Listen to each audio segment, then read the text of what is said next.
ici, il y a des gens qui sont de certaines générations, et où effectivement le Darknet, le nom même n'est pas forcément très connu, on en parle beaucoup, mais sans savoir de quoi on parle. On a l'impression que tout est sombre, mais vous allez nous expliquer qu'il y a quand même des points lumineux. Il y a de la lumière dans le Darknet. Alors, ce livre, quel est son premier objectif? Ce livre, c'était le but de ce livre, c'était de faire découvrir au public cette partie qui est très fantasmée. On a d'ailleurs le terme Darknet, c'est le côté sombre, et quand vous allez par exemple sur YouTube, on ne vous montre que les côtés sombres et que l'horreur de ce qu'on peut y trouver. Et c'est extrêmement attirant pour la jeunesse. Et en fait, c'est complètement différent de cette image, la réalité. Et c'est ça qu'on a voulu explorer.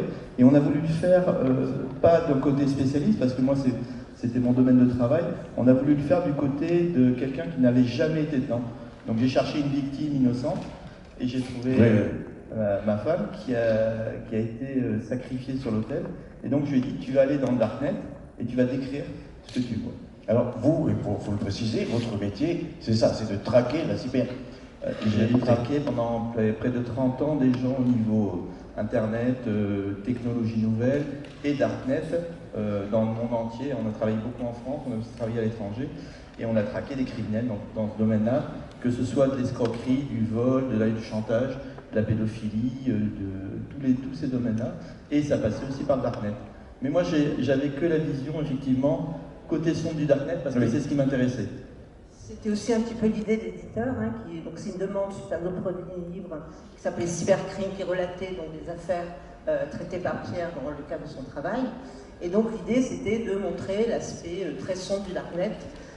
Donc le titre de l'éditeur, c'est Le Voyage qui fait peur, et celui qui est important pour nous, c'est du fantasme à la réalité, vraiment de montrer ce qu'il y a derrière cette image très sombre du Darknet. Il faut savoir que Darknet, la composante Dark à l'origine, ne voulait pas du tout spécifier le côté sombre, mais le côté caché. On dit le Darknet avec une majuscule, il faudrait dire les Darknet avec une minuscule. Les Darknet, en fait, ce sont des réseaux parallèles à l'Internet que vous connaissez. Hein. Internet, c'est Interconnecting Network, ce sont des réseaux connectés. Les Darknet, ce sont des réseaux qui, justement, ne sont pas connectés entre eux, qui utilisent les structures physiques d'Internet, mais avec des protocoles spécifiques. Et donc, on va aller dans un Darknet, puis éventuellement dans l'autre. Nous, on a fait le choix, dans ce livre, de parler du leader des Darknet, qui s'appelle Tor. Donc, Tor, c'est un acronyme. Mais comment on fait?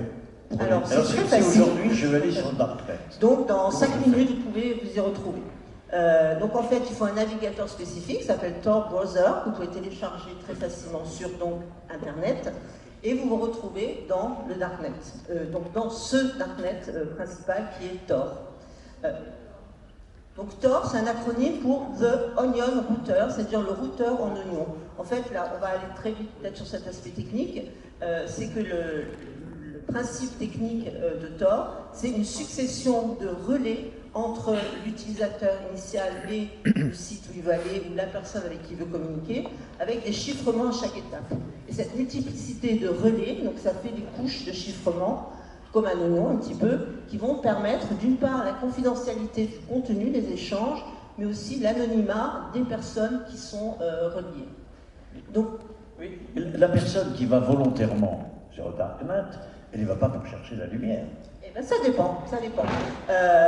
Donc il y a des statistiques qui montrent qu'environ seulement 10% du trafic de Tor, en tant que réseau, servent à aller dans des sites du dark web. Le dark web, ce sont des sites web qui sont situés dans le darknet. Seulement 10% servent à aller sur ces sites.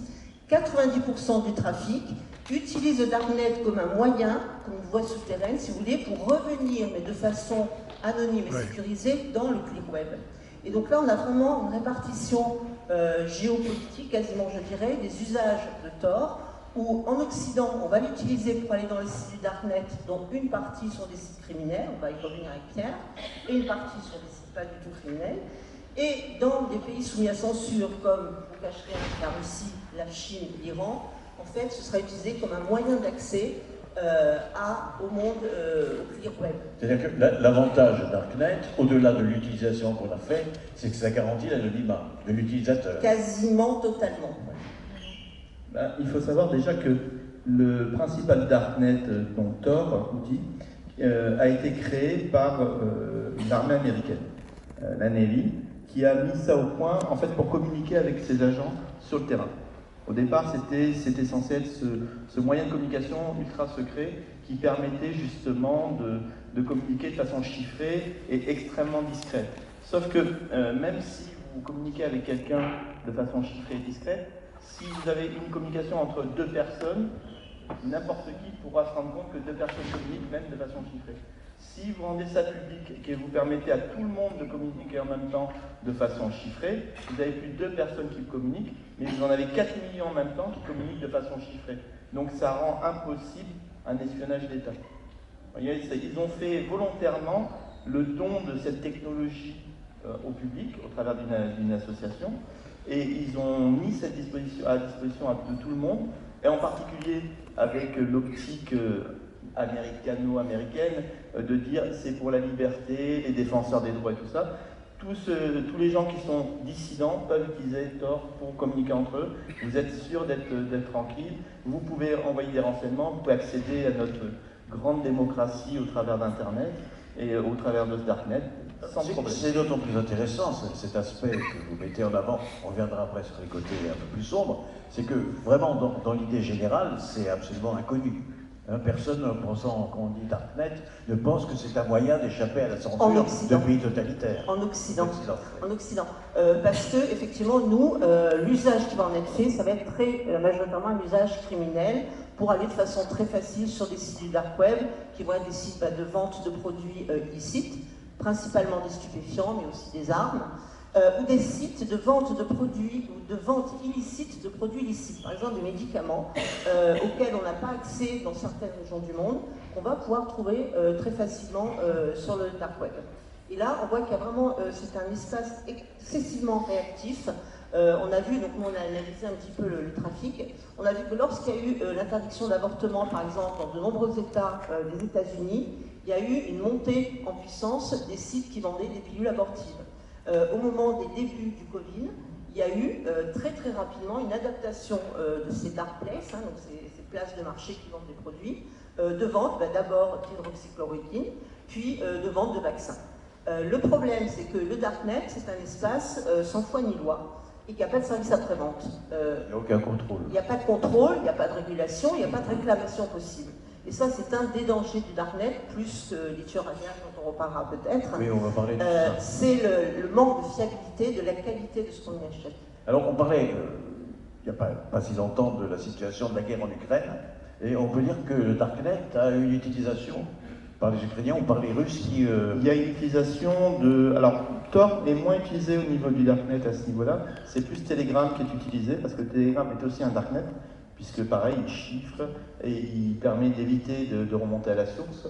Et Telegram est très facile d'utilisation, parce que Telegram est une messagerie dans laquelle on peut intégrer des photos et des vidéos, et qui va être assez aléatoire, c'est-à-dire vous allez balancer un contenu, il va être diffusé sur un channel, mais vous n'avez pas de possibilité par exemple de mettre un site internet en ligne.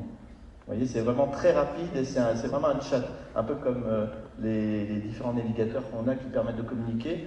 C'est vraiment la communication rapide, vraiment rapide. C'est pour ça que c'est utilisé dans ces guerres-là, parce que vous prenez une photo d'un char détruit, vous allez la balancer sur ce canal-là, personne ne peut l'intercepter, personne ne peut dire...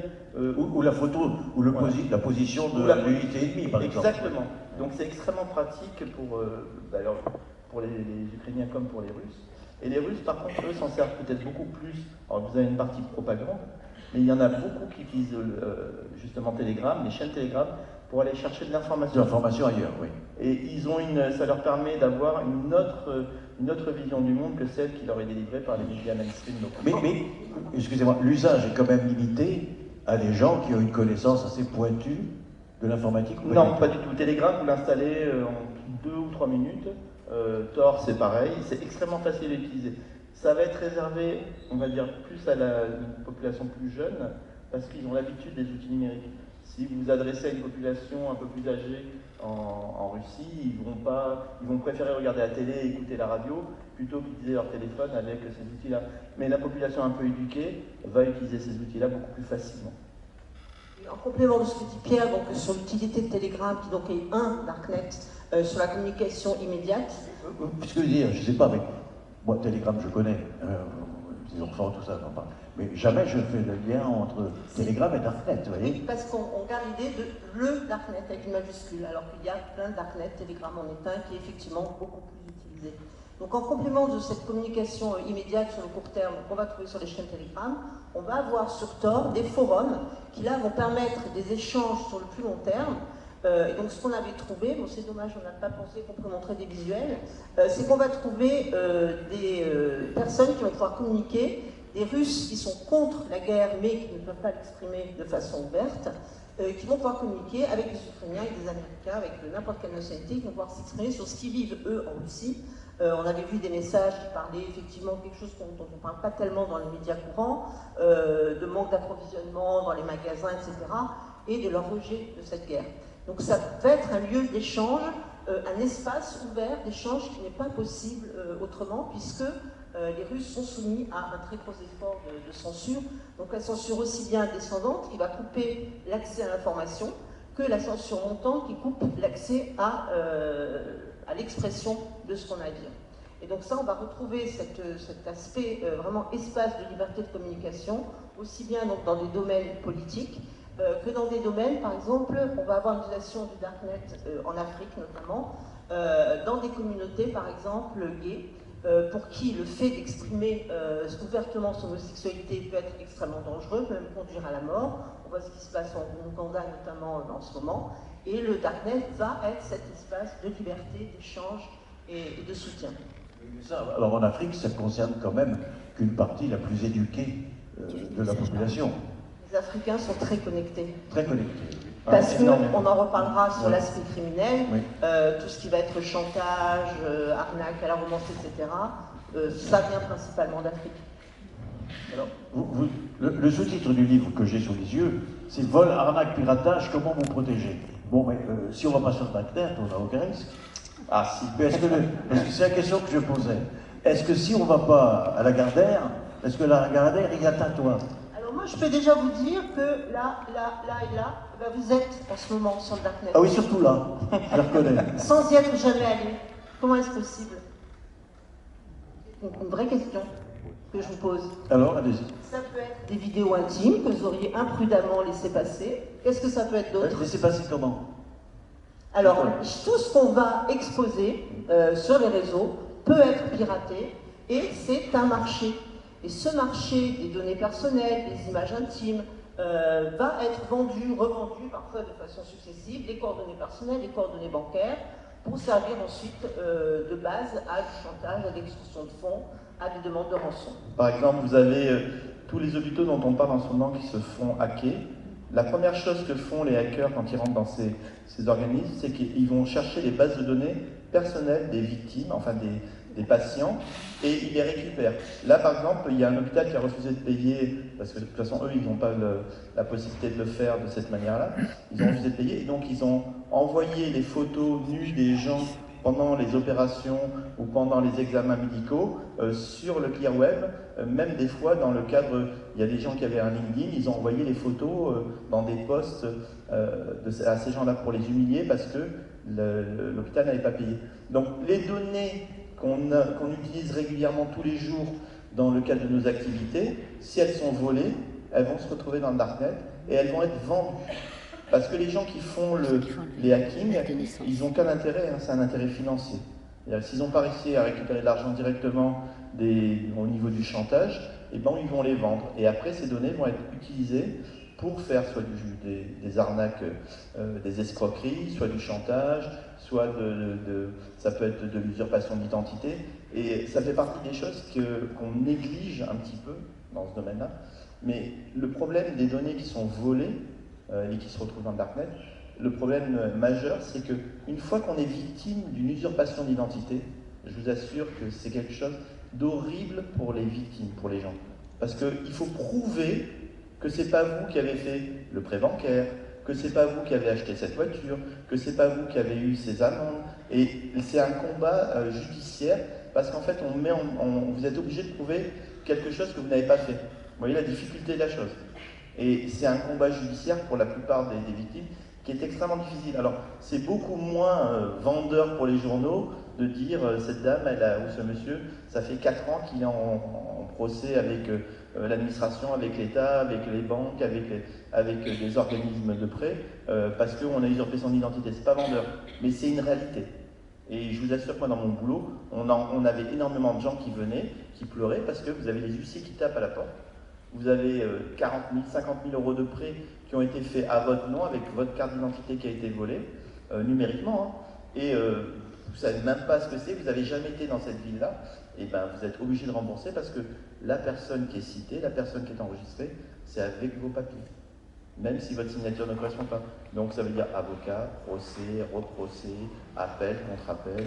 Ça va être extrêmement long, extrêmement difficile. Donc c'est quelque chose, on ne se sent pas concerné, en fait on est tous concernés. Et moi je conseille, dans le cadre des conférences qu'on fait, on le dit régulièrement, mais intéressez-vous à vos données personnelles, on en parlera un petit peu après, sachez où elles sont, et si jamais vous apprenez qu'un organisme qui a été victime, ou a été victime d'une attaque de ce type-là, il faut impérativement demander, par exemple si vous étiez dans un des hôpitaux qui a été hacké, il faut impérativement demander à cet hôpital, à cet organisme, si vos données ont été touchées, impactées. Ils le savent très bien, croyez-moi. Ils le savent très bien. Et en fait, une fois qu'ils le savent, ils sont obligés de vous avertir que les données ont été volées. Et à ce moment-là, il y a une plainte qui est déposée pour protéger soi-même et après permettre un recours au niveau du civil. Donc c'est très important de se dire, tout ce qu'on entend parler tous les jours dans cet univers qui est un peu sombre peut me concerner. Hein, il suffit que une société bancaire se fasse hacker, les données sont volées, et ben, elles vont se retrouver dans le darknet, elles vont être vendues et vous pouvez être victime de ce genre de choses. Je ne sais pas si parmi vous, il y en a un qui n'a pas reçu de mail de phishing. Est-ce que quelqu'un n'a jamais été victime d'un mail de phishing ou d'un SMS qui vous dit voilà, il ne faut pas avoir d'ordinateur, de téléphone. Mais pourquoi ça au départ? Parce qu'au départ, il y a des piratages, des bases de données, ce qu'on appelle des bases de données des opérateurs comme SFR, Orange, Bouygues. Ils volent les numéros de téléphone, ils volent les bases de données quand vous êtes inscrit, et après ils les utilisent pour faire de l'arnaque. Vous voyez, c'est un cycle complet. Normalement, si vous avez un téléphone, un ordinateur, en fait, il y a de très fortes chances qu'il y ait quelque part votre nom et votre identité dans le darknet à un moment donné. Comment faire pour s'en protéger au maximum alors? Anti-spam. Alors, le vol de données peut intervenir aux deux bouts de la communication de vos données. Soit chez vous, soit chez l'opérateur qui va traiter vos données. Donc il faut savoir, j'ajoute une précision sur ce que disait Pierre par rapport aux établissements de santé, aux administrations en général. Il faut savoir que ces entités ont une obligation de protéger vos données, non pas une obligation de moyens, mais une obligation de résultats. C'est-à-dire qu'ils sont contraints à s'assurer par tous les moyens possibles la sécurité de vos données. Si vous êtes victime d'un vol de données, vous devez impérativement porter plainte contre cet organisme. Ça va aussi faire avancer un petit peu les choses et pousser à ce que la sécurité évolue. Ce que vous pouvez faire de votre point de vue à vous, c'est les données que vous avez chez vous. Une dame parlait, disait tout à l'heure, pour être protégé, il ne faudrait pas avoir d'ordinateur. Effectivement, la solution miracle, ce serait de ne jamais communiquer. Le problème, c'est que l'évolution de la société fait qu'on a de plus en plus maintenant d'usage contraint d'Internet. C'est-à-dire que vous êtes quasiment obligé de déclarer vos impôts, d'être en lien avec la sécurité sociale, tout ça se fait maintenant par Internet. Donc ce à quoi il faut veiller, c'est qu'on ne puisse pas, par le biais déjà de votre messagerie, de votre boîte mail, d'accéder à vos données. Donc il y a déjà un premier conseil très pratique, c'est de séparer, d'un point de vue technique, d'un point de vue physique, l'appareil qui vous permet de communiquer avec l'extérieur et quelque chose qui va stocker vos informations. Et donc, ce qu'on conseille, nous, c'est vraiment une séparation physique, d'avoir soit ce qu'on appelle un disque dur externe, soit une clé USB. Vous allez stocker vos informations personnelles, votre carte d'identité, etc. Et vous irez chercher ces informations-là pour les transmettre uniquement quand on vous le demandera. Mais si vous envoyez un mail avec en pièce jointe, ça va se faire par exemple lors des achats immobiliers. Le notaire va vous demander de vous envoyer une copie d'identité. Ce mail que vous avez envoyé avec cette pièce jointe, si quelqu'un pirate votre boîte mail, il a accès forcément aux pièces jointes qui ont été envoyées. Donc qu'est-ce qu'il faut faire? Effacer le mail. Dès que vous l'avez envoyé, vous effacez le mail. Mais on aura toujours une trace dans la boîte mail de l'organisme à qui vous l'avez envoyé. Là, c'est son problème.